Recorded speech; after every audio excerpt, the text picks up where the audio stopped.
l'origine, les universités étaient des établissements conçus pour les études supérieures. On y suivait des enseignements et on y faisait de la recherche. D'après une étude qui nous a été fournie par le professeur Ferrari, en 1980 aux États-Unis, après la loi Bayh-Dole, les universités se sont lancées dans le monde du transfert de technologie, aussi appelé le TT. Le transfert technologique est le processus désignant le transfert formel à l'industrie de découverte résultant de la recherche universitaire ou privée, dans le but de les commercialiser sous la forme de produits et ou de services. Cette loi était intéressante pour l'époque car elle permettait aux universités américaines de détenir les droits de propriété intellectuelle sur leurs travaux de recherche réalisés en interne. C'est pour cela que dans les années suivantes, plus d'une vingtaine d'autres pays ont adopté des lois du même style. Les universités se retrouvent donc avec deux choix. Elles peuvent vendre les nouvelles technologies issues de la recherche interne à des entreprises existantes et profiter des revenus générés par les patentes et les licences qu'elles ont déposées.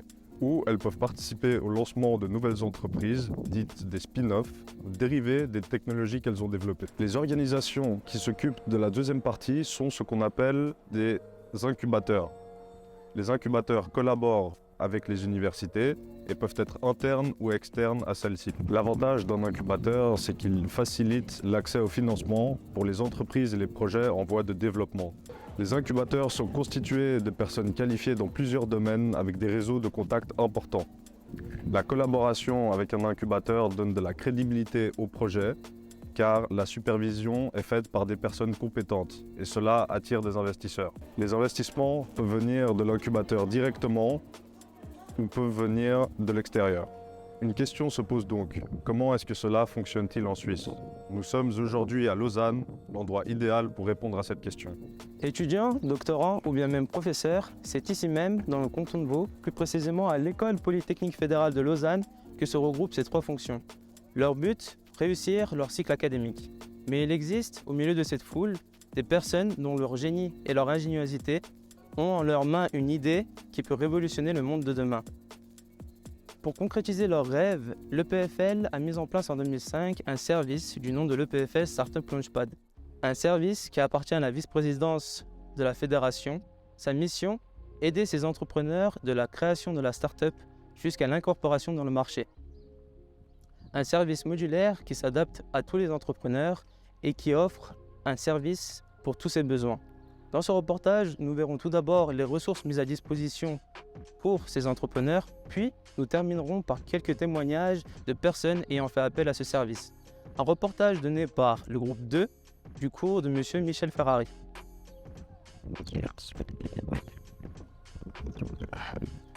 C'est par là. Le PFL Startup Launchpad a pour but d'accompagner toutes les personnes ayant une envie de créer une entreprise.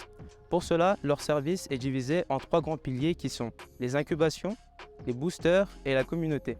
À cela s'ajoutent deux autres services qui sont les events et les workshops qui sont des sous-catégories du pilier de la communauté. Tout d'abord, qu'est-ce que l'incubation? L'incubation est l'un de leurs plus importants piliers puisqu'il s'agit du commencement de chaque entrepreneur. Chaque entrepreneur doit venir à l'EPFL avec une idée bien précise qui sera par la suite évaluée par l'équipe de l'EPFL. Si cette idée est concrète et possède un développement, alors à ce moment-là, en fonction du statut de la personne, trois différentes aides peuvent être attribuées. Si la personne est étudiante au sein de l'EPFL, elle aura accès à un programme d'accélération du nom de Blaze. Cette aide consiste à un fonds de 10 000 francs qui devront être justifiés au sein de l'EPFL, ainsi qu'un support personnalisé tel que du coaching, ainsi qu'un accès large à une communauté et à un réseau jusqu'au lancement de la start-up. Si la personne est un doctorant, elle aura accès à un service du nom de Ignition. Ce service consiste à aider ces doctorants ou post-doctorants à chercher le marché qui convient le mieux à la technologie qu'ils développent. Pour cela, ils auront un fonds équivalent à 30 000 francs plus un délai de 6 mois pour finaliser leur start-up et ainsi, la seule condition est de faire partie d'un laboratoire de l'EPFL. Et troisièmement, pour les personnes qui veulent aller plus loin ainsi que les professeurs, il y a le programme Innogrant. Ce programme consiste majoritairement à rentrer en contact avec des investisseurs et leur permettre de rentrer dans le marché. Les chercheurs auront à disposition 1 an où ils pourront se concentrer uniquement sur leur start-up et créer leur MVP tout en bénéficiant d'un fonds de 100 000 francs de la part de l'EPFL. Ensuite, il y a le pilier 2 qui est le booster. Durant cette filière, les entrepreneurs peuvent avoir plusieurs aides. Dans un premier temps, il y a des aides pour le design et prototype. Les ingénieurs et les développeurs aident ces jeunes entrepreneurs pour créer leurs prototypes. En plus, il peut y avoir des financements pour ces projets. Par ailleurs, il y aura des aides également pour trouver des bons experts pour faire ces prototypes. En outre, il y a des possibilités de faire des sessions de coaching et des workshops pour faire des brainstorming pour ces jeunes entrepreneurs. Ensuite, il y a la constitution de l'équipe. Durant ce moment-là, les entrepreneurs peuvent créer leur propre équipe avec les aides mises en place par les EPFL Launchpad. Ils peuvent également recruter des stagiaires de plusieurs domaines, économie, comptabilité et tout ça. Et ces stagiaires sont financés par EPFL Launchpad. Ensuite, il y a le processus de dérisquage. Les experts de Launchpad analysent des projets et leurs faisabilités et donnent des conseils aux entrepreneurs afin de diminuer des risques liés au projet en général et des risques liés des régulations. Cela aide à identifier bien les défis et prendre des bonnes décisions. Et ensuite, le crowdfunding, c'est un moment très important. C'est à ce moment-là que les entrepreneurs, les fondateurs des startups rencontrent des publics, des investisseurs afin de lever des fonds. Cela donne une visibilité aux entreprises. Cela fait avec le partenariat de VMakeIt. Si ces entreprises, ces startups arrivent à lever le premier financement, cela facilite de lever des financements dans l'avenir. Enfin, la communauté qui est le troisième pilier de EPFL Startup Launchpad, c'est à ce moment-là que EPFL Startup Launchpad favorise la rencontre des startups. Ils ont créé un espace de rencontre qui est la station. C'est là-bas que les entrepreneurs, les startups se rencontrent et partagent leurs connaissances, leurs expériences et ils peuvent s'aider mutuellement. En plus, EPFL Startup Launchpad organise chaque année des événements, des ateliers afin d'aider les fondateurs d'entreprises de bien lancer leur propre entreprise de demain. Ils essayent de bâtir une communauté en se basant des événements et des ateliers avec la collaboration des alumni, des professeurs et des autres gens. Bearmind, c'est une start-up qui améliore et développe des casques en vue de diminuer des risques de traumatisme crânien chez les sportifs et en particulier chez les hockeyeurs. Selon Bearmind, on reçoit le soutien de l'EPFL si on est étudiant ou si on est alumni. Mais il est aussi possible d'obtenir une bourse par exemple en venant de l'extérieur à condition qu'on ait des connaissances ou des compétences scientifiques à procurer en retour. C'est évident parce que l'EPFL, c'est aussi un laboratoire de recherche. Bearmind a obtenu une subvention qui a servi de proof of concept et une autre qui a permis de développer le produit jusqu'à atteindre un seuil de rentabilité.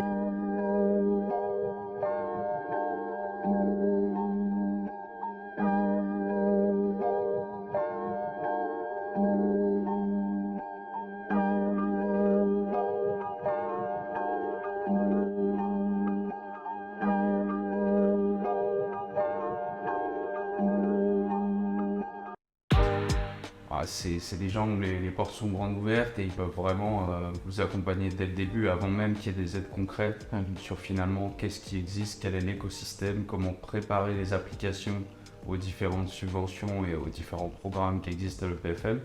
Donc déjà, on va dire, on a commencé à les rencontrer dès que l'idée a germé. Ouais. Ensuite, on s'est inscrit à différents cours, différents programmes liés à l'EPFL. Et enfin, on a bénéficié d'aide de la Startup Unit, les premières, et qui est maintenant le Startup Launchpad, les premières subventions, donc ça, tu peux en parler. Oui, il y a eu 2 subventions. La première, c'était, je ne sais pas si c'est encore le nom que j'étais devenu, mais c'était un premier grant qui te permettait de faire un peu un proof of concept de ton idée. Ok. Et par la suite, il y a un deuxième grant qui là était plus conséquent, qui permettait de développer l'idée, presque pas d'arriver jusqu'à la commercialisation, mais en tout cas, je dirais d'avoir un MVP. D'accord. Ce qui était intéressant avec ces grants, c'est qu'ils sont quand même réfléchis pour vraiment faire avancer la startup dans des sujets concrets. Donc il y en a aussi qui sont faits en partenariat avec l'ECAL. On a bénéficié d'aide avec l'école de design. D'accord. Pour travailler en collaboration avec des designers. Le grant principal qu'on a reçu, l'InnoGrant, il a été en collaboration avec le Peace Center à Genève. Parce que voilà, on avait toute une composante neuro pour le projet. Ok. Et donc elles sont vraiment réfléchies par secteur dans lesquels les différents instituts en Suisse peuvent aider les startups. Déjà, ce qui est assez super avec le staff qui est en place au Startup Launchpad, c'est que c'est vraiment dès que tu arrives un peu dans cet écosystème, dès que tu manifestes le fait que tu as envie de créer une entreprise, tu as vraiment tout de suite des gens qui t'aident et qui non seulement qui t'expliquent ce qui est disponible pour toi, mais aussi qui parfois te guident. Tom a mentionné le fait qu'on ait travaillé justement avec cette deuxième bourse qu'on a obtenue avec le Centre Vis de Genève. Et ça, c'est vrai que le fait de choisir le bon moment et le bon jury, etc., ça, c'est aussi eux qui nous ont guidés. Et c'était une super décision. On a eu aussi du coup le soutien du Centre Vis de Genève, qui a été quand on est parti à Boston aussi un petit moment pour. Donc ils vous ont vraiment suivi après aussi. Ouais, tout à fait. Ok, super. Et puis le centre-vis, il est lié le PFL ou... Non, c'est deux instituts différents. Ensemble. Ouais. Mais c'est deux instituts différents, financés de manière différente. Ouais. Mais sur certains projets ou sur certains grants comme celui-là, il y a un mot assez étroit. En addition, le Startup Launchpad est aussi un espace de jeu où les jeunes, les étudiants peuvent être proactifs et chercher des opportunités à Lausanne et dans les alentours. Donc c'est aussi une façon de dire c'est possible d'y arriver. Il faut aussi savoir que le Launchpad, c'est avant tout un network plutôt que du coaching. Il y a le côté image de l'EPFL qui compte vraiment, et puis il y a le côté ressources. Donc c'est deux choses. On a eu la chance de travailler dans un laboratoire où on avait accès à des outils, aussi des compétences, des gens pour répondre à des questions, des gens pour échanger sur certaines thématiques très précises de la technologie. Donc on va dire qu'il a un côté très technologie et très avancé. On va avoir du soutien de ce point de vue-là. Et de l'autre, le Startup Launchpad est en train de mettre plusieurs outils à disposition des startups, les différentes subventions avec différents partenaires, pour répondre à des besoins des différentes étapes, que ce soit design, analyse de marché, que ce soit le développement un peu plus long terme. Donc, de ce point de vue-là, c'est une offre qui est bien structurée, on va dire, et qui est très axée pour aider sur la technologie. Je pense que tu as tout dit. Pour moi, les PFL, pour moi, c'est un incubateur technologique. Je vais vraiment dire, ok, je vais développer la technologie, j'ai accès à le matériel, etc. Finalement, le Launchpad de l'EPFL offre un autre type de start-up que celui des États-Unis. C'est dû au fait que la politique, le savoir-faire et la géographie est différente. Les start-up sont très axées sciences et le processus d'incubation est différent. Si c'est en Suisse ou la Silicon Valley, c'est pas les mêmes forces, on va dire, industrielles derrière. Ce qui veut dire des gens qui réinvestissent dans soit des VC pour investir dans les startups, soit dans des programmes. Donc en fait, chacun marche un peu derrière les leaders de thèmes, on va dire, d'une région. Donc c'est normal qu'il y ait des spécificités par région. Après, je trouve que la Suisse est géographiquement limitée avec différents axes. Et donc finalement, dans une géographie assez proche, on a quand même pas mal de choses dans la finance, dans la green tech, et dans la medtech et biotech qui sont très importantes. Donc ça reste assez varié. Et c'est vrai que c'est moins des consumer devices. C'est moins comme nous dans la sports tech où on voit qu'il y a un écosystème qui est plus limité, avec un peu moins de connaissances marché. Mais je pense que c'est lié aux industries, c'est quelque chose que tu trouves... Ouais, les industries, à la taille du marché finalement. La sports tech en Suisse, elle est relativement petite. C'est ça. Parce que le marché suisse est petit, alors que c'est clair qu'aux États-Unis, même si tu es une petite start-up, tu as tout de suite accès à un gros marché. Donc il y a aussi cette réalité économique-là. Le côté historique, savoir-faire historique en Suisse, la pharma, tout ce qui est medtech, on a une expérience qui est assez importante. Donc forcément, comme Tom l'a dit, ça amène les investisseurs, ça amène... Et puis je pense que le troisième aspect, c'est aussi une volonté politique. C'est-à-dire que toutes ces bourses, donc on a aussi un canton de Vaud, il y a le TFL, mais il y a aussi le canton de Vaud, la Confédération, ils donnent des axes. Ils vont dire, sur les 4 prochaines années, on va plutôt investir dans tout ce qui est food tech. Donc forcément, on va avoir une espèce de boom dans la food tech en Suisse, les startups, parce que ça doit être aussi une politique à ce niveau-là. Donc il y a vraiment ces 3 aspects-là. Il y a les investisseurs, il y a le savoir-faire historique et les connaissances principales, et même la direction politique. Oniri est une application focalisée sur les aspects du sommeil. Elle propose des fonctions telles que journaliser, analyser vos rêves, comment bien dormir et également comment faire des rêves lucides. Cette application permet d'entretenir sa santé et apprendre à se connaître mieux. Pour Jean-Baptiste Beau, fondateur d'Oniri et également ancien alumni de l'EPFL, le Launchpad apporte son soutien de deux manières: le financement et le relationnel. Des cours de formation à du coaching business, les entrepreneurs peuvent aussi bénéficier à une bourse afin de démarrer leur projet. C'est ainsi que M. Beau a pu initialement propulser sa start-up. Grâce au Launchpad, Jean-Baptiste a pu faire sa thèse sur sa start-up et bénéficier d'un coaching tout au long de sa thèse. Et ensuite, l'EPFL concrètement m'a aidé à transformer ce projet, qui était un projet perso, en une start-up. Ils m'ont aidé à créer l'entreprise, ils m'ont aidé à rencontrer les bonnes personnes. Ils m'ont donné l'occasion de faire ma thèse de master sur ce projet, ce qui est un cas un peu particulier à l'EPFL, de faire sa start-up, de faire cette thèse de master dans sa start-up. Donc j'ai eu l'occasion de faire ça.